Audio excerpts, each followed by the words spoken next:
میں یہ کہنا نہیں چاہتا، لیکن اگر میں خدا ہوتا تو میں ان سب کو بہترین چیزیں عطا کرتا جو سچے مذہب پر عمل کرتے ہیں۔ اب آپ کہیں گے کہ لوگوں کو آزمایا جا رہا ہے، لیکن ایسی آزمائش کا وجود نہیں ہو سکتا۔ اگر آپ سامنے آئے اور کہیں کہ میں نبی ہوں تو میں نہیں مانوں گا۔ اگر آپ کہیں کہ دیکھو میں اس عمارت کو اچھالوں گا، اور اگر آپ ایسا کر دیں تو یقین نہ کرنا حماقت ہوگی۔ انہوں نے کہا میں چاند کے 2 ٹکڑے کروں گا، اور پھر 2 ٹکڑے ہو گئے، لیکن میں کیسے مان لوں کہ ایسا ہوا تھا؟ اس سے پہلے 3 مقدس کتابیں اور تھیں، اس نے ان میں تحریف ہونے دی، مگر وہ قرآن میں تحریف کیوں نہیں ہونے دیتا؟ میں دنیا کا بہترین انسان ہوں، میں ہمیشہ دوسروں کی مدد کرتا ہوں، میں ہر وقت ضرورت مند کی مدد کرتا ہوں، کوئی بھی مدد حاصل کیے بغیر نہیں رہا، لیکن میں مسلمان نہیں ہوں، میں جہنم میں جاؤں گا، لیکن آپ صرف ایک چیز کی بدولت جنت میں جائیں گے۔ صحیح کہا نا؟ مطلب آپ مسلمان ہیں۔ ایسا ہو جائے گا، یہ چل نہیں پائے نازل ہوتے، آپ اسے دنیا میں کیا سزا دیں گے؟ کچھ حل ہو چکے ہیں، آؤ دوبارہ ساتھ مل کر قدم اٹھاتے ہیں۔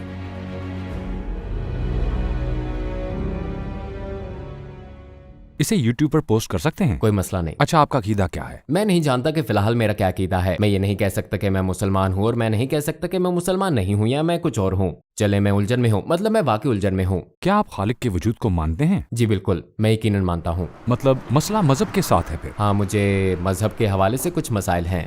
تو کیا ہم آپ کو خدا پرست کہہ سکتے ہیں؟ کیونکہ خدا پرست خالق کو مانتے ہیں لیکن مذہب کو نہیں میں اس سے مانتے۔ قریب تر ہوں، لیکن ہم مکمل طور پر بھی میں نہیں کہہ درمیان سکتے۔ میں ہوں۔ ٹھیک، مطلب میں دونوں کے قریب ہوں، میں کبھی یہاں ہوں تو کبھی وہاں۔ مطلب آپ کہہ رہے ہیں کہ فی الحال آپ مسلمان نہیں ہیں؟ میں نہیں ہوں، ہم کہہ سکتے ہیں کہ میں نہیں ہوں۔ لیکن مجھے نہیں پتا میں کیا ہوں۔ ٹھیک، لیکن مجھے نہیں معلوم کہ میں کیا ہوں۔ ممکن ہے آج ہم آپ کے سوالوں کا جواب دے امید ہے ہم سکیں۔ دے سکتے ہیں۔ اگر ایسا ہو جائے، یعنی ہم جواب دے دیں، تو کیا آپ کہیں گے کہ میں اسلام میں واپس آ رہا ہوں؟ مثلاً جیسے میرے ذہن میں بہت سے سوالات ہیں، لیکن سب سے بڑا سوال یہ ہے کہ کہا جاتا ہے کہ قرآن کا محافظ اللہ ہے۔ اس سے پہلے 3 مقدس کتابیں اور تھیں، زبور، تورات اور انجیل۔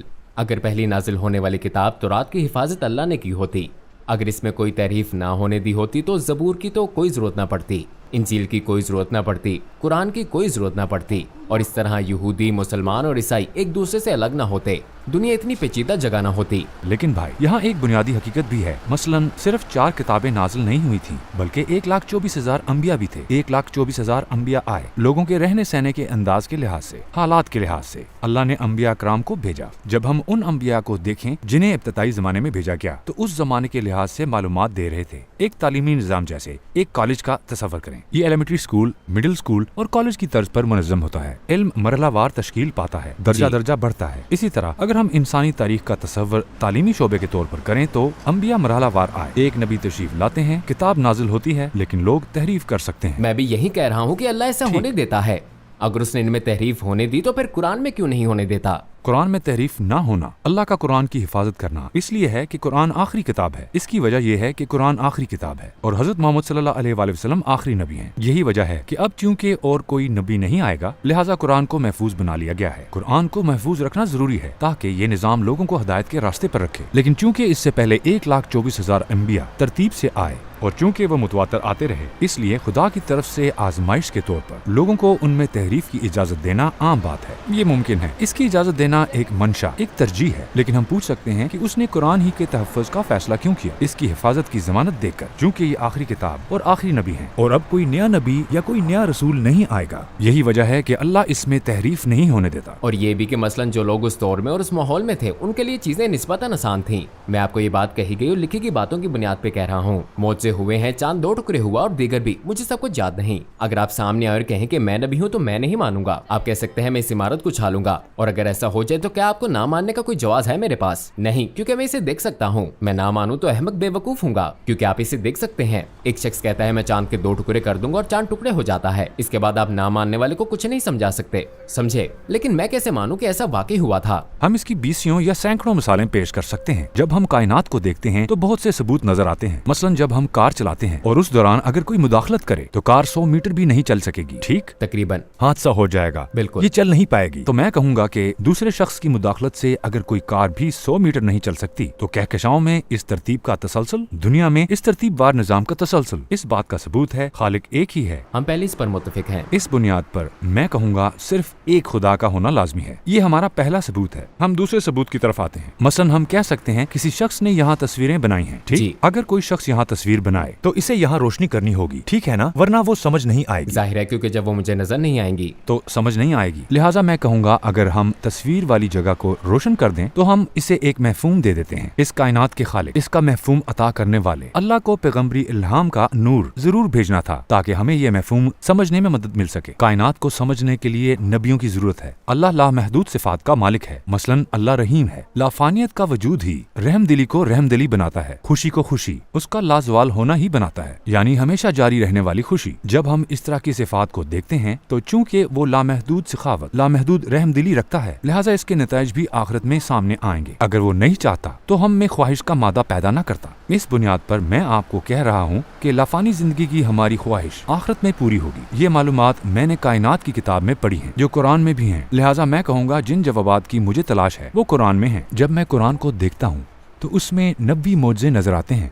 इसमें सूरह लहब है. ये मुस्तकबिल का एक वाक़या बयान करती है. ये पेशगोई करती है कि अबू लहब काफिर मरेगा, और यही बात आखिरकार सच हुई. चूंकि इंसान वक्त में महदूद है, वो किसी के बारे में ये मालूमात कैसे दे सकता है कि वो मुस्तकबिल में कैसे मरेगा. इसके अलावा ये मालूमात, ये सूरा अबू लहब की मौत के वक्त के करीब नाजिल नहीं हुई. उसकी मौत इसके 7 साल बाद हुई. जब ये सूरा नाजिल हुई थी तो एक काफिर ये भी कर सकता था, वो झूठ बोल सकता था कि वो ईमान ले आया है. मैं ऐसा ही करता. लेकिन देख लो, उसने ऐसा नहीं किया. ये जानते हुए भी वो झूठ मूठ भी ऐसा ना कर सका. मतलब इसका पूरा निजाम जानते हुए ऐसा सिर्फ और सिर्फ वही हस्ती कह सकती थी जो वक्त में महदूद नहीं है. कुरान की सच्चाई का एक और सबूत ये है कि कुरान जैसी कोई और किताब नहीं लिखी जा सकती. कुरान चैलेंज करते हुए कहता है, कुरान की मानंद एक किताब लिख कर लाओ. अगरचे तमाम इंसान और तमाम जिन्नात भी इस काम पर जमा हो जाएं, तब भी तुम इस जैसी किताब नहीं लिख सकते. हत्ता के 14 सदियां गुजर जाने के बावजूद इस जैसी किताब नहीं लिखी जा सकी. इसकी फसाहत और बलागत, एक हर्फ में मानी का समंदर मौजूद होना, इसके अल्फाज में तनासुब और हम आहंगी, इसका बामुहावरा कलाम और इबारत हर एक को हैरान कर देती है. और कोई भी इस जैसी किताब नहीं लिख पाया. और मैं कह रहा हूँ ये कुरानी मौजों में से एक मौजा है. आप ही ने तो कहा था ना कि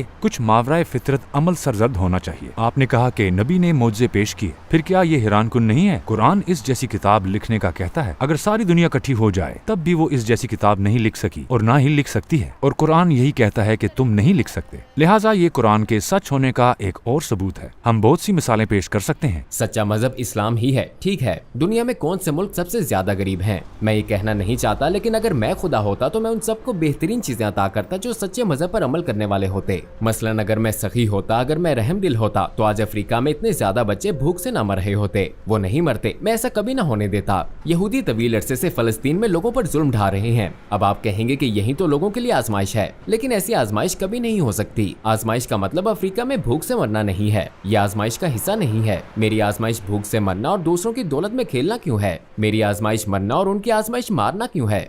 लेकिन मैं आपको ये बताने वाला हूँ, जो कुछ आपने बयान किया वो सब लोगों की अपनी मर्जी से मुतल्लिक है, लोगों के जुल्म सितम से मुतल्लिक है. क्या अल्लाह कादिर मुतलक नहीं है? वो कादिर मुतलक है, लेकिन क्या ऐसा करना हिकमत आमेज होगा? ये बुनियादी सवाल है. आप चाहते हैं कि लोगों को अजियत ना हो, वो तकलीफ ना सहें, उन्हें मुश्किलात का सामना ना हो, और चूंकि मुसलमान हक पर हैं, उन्हें तो बिल्कुल अजियत नहीं सहनी चाहिए. जब हम मुदाखलत के तौर पर इसे देखते हैं कि अगर अल्लाह मुज्जाती तौर पर आपकी ख्वाहिश के मुताबिक मुदाखलत करे तो ये माकूल नहीं होगा. माकूल बात यह है कि अल्लाह ने एक कानून बनाया है और उस कानून की बुनियाद पर एक कामिल निजाम नाजिल किया है. जैसा कि आपने कहा, अगर सिर्फ मुसलमान को, सिर्फ हक पर कायम लोगों को ही तहफ़्फ़ुज़ दिया जाता तो एक फरीक दूसरे को कत्ल करता है. जैसे आपने कहा, इजरायली फलस्तीनियों को कत्ल करते हैं. अगर फलस्तीनियों के लिए खसूसी तहफ़्फ़ुज़ होता, अगर उन्हें मुसलसल तहफ़्फ़ुज़ हासिल होता, उससे आजमाइश का मकसद फोत हो जाता. अगर एक जबरदस्त ढाल से सिर्फ मुसलमानों को तहफ़्फ़ुज़ दिया जाता तो फिर हर कोई इस ढाल की पनाह लेना शुरू कर देता. वो कहते, यहाँ मुझजाती तहफ़्फ़ुज़ मिलता है, यही हक है, और इसे कबूल कर लेते. इससे लोगों का अपनी मर्जी से हक को अपनाना खत्म हो जाता. लेकिन क्या होता है, आपके बयान करदा निजाम को बेहतरीन अंदाज में मुनज़्ज़म करने के लिए अल्लाह लोगों को कवानीन देता है. मसलन ज़कात का निजाम. ज़कात के निजाम में एक दौलतमंद शख्स को अपनी दौलत का 40वां हिस्सा लाजमन खैरात करना होता है. तो होता क्या है, शायद आपने हिसाब लगाया हो, अगर दुनिया के 3 अमीर तरीन आदमी अपनी ज़कात का एक मुख्तसर सा हिस्सा भी खैरात कर दें तो अगली नस्लें तक गुर्बत से निकल जाएंगी. बिल्कुल. अल्लाह हमें पहले ही हल फराम कर चुका है. वो हल फराम करता है और लोग उस पर अमल नहीं करते. लिहाजा अगर लोग अपनी मर्जी से कानून पर अमल नहीं करते और हल को इख्तियार नहीं करते तो ये उनकी अपनी गलती है. मसलन एक डॉक्टर आता है और अस्पताल में आने वाले तमाम लोगों को जानबूझकर मार देता है. अब इस सूरत में क्या हम डॉक्टर को मुल्जिम ठहराते हैं या फिर मेडिकल की किताबों को इल्जाम देते हैं? हम डॉक्टर को इल्जाम देते हैं. हम डॉक्टर को इल्जाम देते हैं. मेडिकल की किताबों का इस मामले से कोई ताल्लुक नहीं है। हम उन किताबों पर गुस्सा नहीं करते। बिल्कुल इसी तरह जब अल्लाह ने कुरान में हल फराम किया है तो चंद लोग के एक दूसरे को अजियत देने के बाइस कुरान को इल्जाम देना या कहना कि कुरान की दी गई मालूमात गलत है कोई माकूल बात नहीं हुई। बड़े जराइम की सजा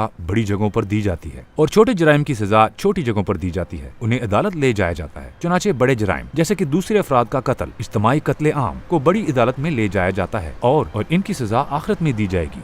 उनको सजा आखिरत में दी जाएगी। ठीक है, चलें फर्ज करते हैं। मसलन मेरा सवाल है कि अल्लाह रहम करने वाला है। फर्ज करें आपके 3 बच्चे हैं, क्या आप उनके साथ मुख्तलिफ बर्ताव करेंगे? जो जैसा भी है, लेकिन है तो आप ही का बच्चा। आप क्या करेंगे? अपने बुरे बच्चे के लिए आप अच्छी मिसाल बनने की, उसे तालीम देने की कोशिश करेंगे। अपने बच्चे की बुरी हरकतों के बायस आप उसे गोली तो नहीं मार देंगे या फिर उसे आग में नहीं जला देंगे। क्या आप कह रहे हैं कि इन मजलूमों को, उन पर जुल्म करने वालों जिन पर आप तनकीद करते हैं, को देखने के बावजूद वो उन्हें अदालत ले जाएगा? शायद मेरे ख्याल में। चले मैं एक बात बताता हूँ, अगर ऐसा होना होता तो अब तक तो बहुत सी चीजें वाकई हो चुकी होती। तसव्वुर करें किसी ने लाखों लोगों का कत्ल किया, आप उन्हें इस दुनिया में क्या सजा दे सकते हैं? मसलन एक शख्स है जिसने लाखों बच्चों का कत्ल किया, उसने लाखों बच्चों का कत्ल किया है। अब इस मौके पर आप माओ को कैसे खुश करेंगे? आप उस शख्स को इस दुनिया में कैसे सजा देंगे? ठीक है, जैसे कि मैंने कहा, आप उसे अज़ियत में मुब्तला करेंगे। बुनियादी तौर पर हमारे पास एक निज़ाम है। मैं सजाए मौत के बिल्कुल खिलाफ हूँ क्योंकि मेरे ख्याल में ये फरार की एक राह है। लेकिन मिसाल के तौर पर हमारे निज़ाम में एक चीज है जिसे उम्र कैद कहते हैं। क्या आपके ख्याल में ये काफी है? ये काफी नहीं है, हरगिज़ काफी नहीं मैं है। भी यही कहूँगा, यही बुनियादी नुक्ता है। क्योंकि ये काफी नहीं, इसलिए जिस हस्ती पर हम ईमान रखते हैं वो इस मुकदमे को इस दुनिया से आखिरत में ले जाएगा ताकि बड़ी अदालत में उसे सजा दी जा सके। आप ऐसे शख्स को लाखों मरतबा कत्ल नहीं कर सकते जिसने लाखों लोगों का कत्ल किया हो। लिहाजा मैं ये कहूँगा कि एक बड़े कमरा अदालत का होना जरूरी है। मैं कहूँगा कि इस मुकदमे को बड़े कमरा अदालत ले जाने तक मुलतवी रखना चाहिए। फर्ज करें कि मैं बहुत ही नेक इंसान हूँ, मैं दुनिया का बेहतरीन इंसान हूँ, मेरे पास लाखों रुपए हैं और मैं हमेशा दूसरों की मदद करता हूँ, मैं हर जरूरतमंद की मदद करता हूँ। कोई भी मेरी मदद हासिल किए बगैर नहीं रहा, लेकिन मैं मुसलमान नहीं हूँ, मैं जहन्नुम में जाऊंगा। ठीक, और आप एक बहुत अच्छे मुसलमान हैं, आप अकीदे के लिहाज से एक अच्छे मुसलमान हैं, आप अपने तमाम मजहबी फराइज पूरा करते हैं, लेकिन आप दूसरों के लिए एक बुरे आदमी हैं। आप सिर्फ मुसलमान होने की बदौलत जन्नत में जाएंगे। सही? मेरी राय में यही बात माकूल है। मैं समझ गया, ये बहुत अच्छा सवाल है, मुझे वजाहत करने दें भाई। पहला मसला ये है कि ईमान नतीजे का मामला है। मतलब किसी ऐसे शख्स को लें जो फिलहाल बहुत अच्छा हो, जो बहुत नेक हो, हमें कोई आइडिया नहीं कि उसे मौत कैसे आएगी। अहम चीज मौत के वक्त किया जाने वाला फैसला है। किसी बहुत नेक आदमी की मौत ईमान पर हो सकती है, ये मामला नतीजे का है। या किसी ऐसे मुसलमान की बात करें जो बहुत बुरा हो, यानी अगर उसके तर्ज जिंदगी को देखें तो इस तरह के बहुत लोग हैं, वो अपनी जिंदगी में कह सकते हैं कि मैं मोमिन हूँ, लेकिन हमें नहीं मालूम कि उसे मौत किस हाल में आएगी। मुमकिन है उसने इतने बुरे अमाल किए हों जिससे उसका दिल स्याह हो गया हो और गुनाह करते करते उसका दिल इतना स्याह हो जाए कि उसकी मौत ईमान पर ना हो। हम ये नहीं जानते, यानी हम लोगों के तर्ज जिंदगी को देखकर नतीजा अख्स नहीं कर सकते। ये नतीजा गलत होगा। यकीनन हम ऐसा नहीं कर सकते। जबरदस्त, ये पहली चीज है भाई। आइए अब दूसरी चीज देखते हैं। हमें जानना चाहिए जिसे हम अच्छाई कहते हैं उसका तसव्वुर क्या है। मसलन अगर कोई बादशाह आपको मुलाजिम रखे और सोने की 1000 अशरफियां दे और आपको कहे कि जाओ लोगों में बांट दो, तो ये आपकी अपनी अच्छाई होगी या बादशाह की? ये बादशाह की अच्छाई होगी। अशरफियां उसने बांटनी हैं। ठीक, हमें भी अमल की ताकत अता की गई है जो सोने की तरह कीमती है। अच्छाई करते हुए हमारी कुव्वत या इस्तेमाल करदा चीजें, ये फल, ग़िज़ाएं, सामान जो हम लोगों को देते हैं, सब कुछ अल्लाह का है। जैसा कि इस मिसाल में बादशाह ही सोने की अशरफियां बांट रहा है। इसी तरह हर अच्छाई का करने वाला अल्लाह ही है। बंदा सिर्फ वही करता है जिसका उसे हुक्म दिया जाता है। चूँकि यहाँ हकीकी मलकियत बादशाह की है, लिहाजा अच्छाई का असल करने वाला बादशाह ही है। लिहाजा वो कौन है जिसने हमें अमल की ताकत और इख्तियार दिया?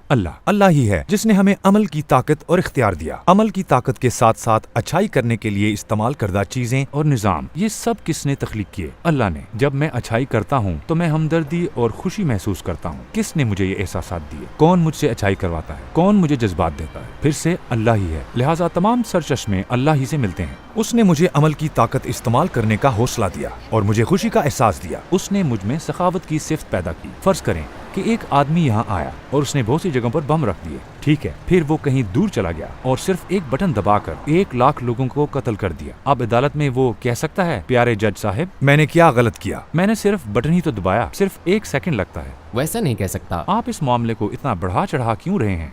हमें उस सिस्टम को देखना चाहिए जो इसके नतीजे में सामने आया, और अगर यहाँ फौजी और सरकारी अहदेदार भी होते तो फिर क्या होता, मामला और ज्यादा संगीन हो जाता, जाहिर है ना। अब इसी मिसाल के मुताबिक एक काफिर इस कायनात में आता है और कायनात की हर चीज एटम के ज़रात से लेकर जानवरों और बादलों तक अल्लाह की गुलाम है। ये सब अल्लाह का तारुफ है। मसलन जब हम दरख्त और इसके फलों को देखते हैं तो ये असल में एक गुलाम है जो हमसे अल्लाह का तारफ करवाता है। ये हमें अल्लाह की बहुत सी सिफात दिखाता है, जैसे कि अल्लाह का नाम रज़्ज़ाक और उसकी सखावत की सिफ्त। जब एक काफिर ये कहता है कि इस कायनात का कोई अल्लाह नहीं है तो वो दर हकीकत क्या करता है, वो इस कायनात के तमाम गुलामों का कत्ल कर देता है। वो इनके फराइज का इनकार कर देता है। जैसे कोई शख्स जज को ये कह दे कि मैंने सिर्फ बटन ही तो दबाया और क्या किया। तो जिस तरह वहाँ ये बात कहने से नतीजा नहीं बदलता, इसी तरह यहाँ भी उसके ये कहने से कि मैंने सिर्फ यही कहा कि कायनात का कोई अल्लाह नहीं है, मैंने किसी का कुछ बिगाड़ा तो नहीं, नतीजा नहीं बदलता। अगर कोई ये कहे कि अल्लाह का वजूद नहीं है तो वो तमाम सबूतों, तमाम गुलामों और कायनात के तमाम सिपाहियों का इनकार कर रहा होता है। इसके साथ साथ उस हस्ती का भी इनकार करता है जो लाफानी है। मसलन अगर आप मुझे गाली देते हैं तो ये मुमकिन है थोड़ी बहस हो और हम खुद ही मामला रफा दफा कर लें, लेकिन जब आप बादशाह के सामने इससे बदकलामी करते हैं ये बहुत बड़ा मामला बन जाता है। मतलब इसका नतीजा आपकी मौत भी हो सकता है। जाहिर है बिल्कुल इसी तरह अगर कोई शख्स कोई छोटी तकलीफ पहुंचाए तो उसे हल किया जा सकता है, लेकिन अगर कोई शख्स बादशाह से बदकलामी वाली इस मिसाल की तरह कहता है कि कायनात का कोई खालिक नहीं है और अलामती तौर पर तमाम गुलामों को कत्ल कर देता है तो क्या होता है, लाफानी हस्ती का इनकार करने वाला लाफानी जुर्म का इर्तिकाब करता है। चूँकि ऐसा शख्स बड़े जुर्म का इर्तिकाब करता है लिहाजा उसे अपने अमल का नतीजा भुगतना पड़ता है। जैसा कि आप पहले ही शुरू में कह चुके हैं, उन्होंने फलस्तीन में लाखों लोगों का कत्ल किया है, उन्होंने लाखों बच्चों को मारा है। क्या हम नहीं चाहेंगे कि उन्हें इंसाफ के साथ सजा दी जाए? हम यकीनन चाहेंगे। लिहाजा जहन्नम की सूरत में उन्हें बिल्कुल मुनसिफाना सजा मिलेगी। नहीं, मेरा मतलब है ये कहना कि मैं मुसलमान नहीं हूँ इतना बड़ा जुर्म है। हाँ, यही तो मैं कह रहा हूँ। चले मैं एक मिसाल देता हूँ। एक बादशाह हमें अपने महल में बुलाता है, ठीक है। वो महल में एक शानदार दावत का इंतजाम करता है। एक आदमी आता है और कहता है इस महल के तमाम फल मेरे हैं। यहाँ कोई बादशाह नहीं, प्लीज प्लीज आप लोग शुरू करें, मैं आपको पेश करता हूँ। बज़ाहिर वो लोगों में फल तकसीम करके अच्छाई कर रहा है। जरा इसका तसव्वुर करें वो क्या करता है, वो वहाँ की हर चीज को अपनी मलकियत जाहिर करने की कोशिश करता है। लेकिन एक और ग्रुप आता है, इस ग्रुप के लोग कहते हैं बादशाह ने हमारे लिए कितनी शानदार दावत का इंतजाम किया है, और वो बादशाह को सराहते हैं। वो मानते हैं कि तमाम फल बादशाह ने दिए हैं। फिर उनके दरमियान कुछ बहस हो जाती है, एक दूसरे को अजियत पहुंचाते हैं, वो एक दूसरे के खिलाफ जुर्म का इर्तिकाब करते हैं, इसी तरह के जराइम किए जाते हैं। अब जब हम इस मामले को देखते हैं तो एक फरीक बादशाह की प्रॉपर्टी पर अपना हक जताने की कोशिश करता है, उसे चुराता है और कहता है यहाँ कोई बादशाह नहीं है, और दावत का मकसद बर्बाद कर देता है और लोगों को गुमराह करता है। दूसरा फरीक क्या करता है, वो बादशाह का इकरार करता है। लेकिन एक बहस छिड़ जाती है। जब हम यहाँ जुर्म के लेवल को देखें, एक बड़ा जुर्म है और दूसरा निस्बतन छोटा जुर्म है। बिल्कुल इस मिसाल की तरह अगर कोई काफिर इस कायनात में आता है और कहता है कि किसी अल्लाह का वजूद नहीं है, जब वो कहता है कोई खालिक नहीं है तो वो उसकी तमाम प्रॉपर्टी चुरा लेता है। कायनात का कोई खालिक नहीं है,